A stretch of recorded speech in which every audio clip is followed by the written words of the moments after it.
प्रभाकरजी बोलत होते पूर्वेला पेट्रोल पंप नाहीये आणि मी जर एमपी झालो असतो तर हा विषय घेतला असता. प्रभाकरजी आपल्याला माहित नाहीये काही सोसायटीचा बैठक मध्ये मी ऑलरेडी वचन दिलेलं आहे की हा पराभूत उमेदवार 31 डिसेंबर 2025च्या आधी मुलुंड पूर्वेमध्ये पेट्रोल पंप करणार.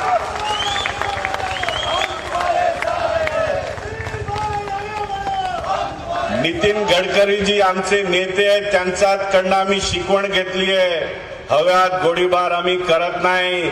3 भूखंड ऑलरेडी आम्ही आयडेंटिफाय केलेले आहेत, पाठपुरावा चालू केलेला आहे आणि म्हणून विश्वासाने सांगतो 31 डिसेंबर 2025च्या आधी मुलुंड पूर्वमध्ये पेट्रोल पंप होणार.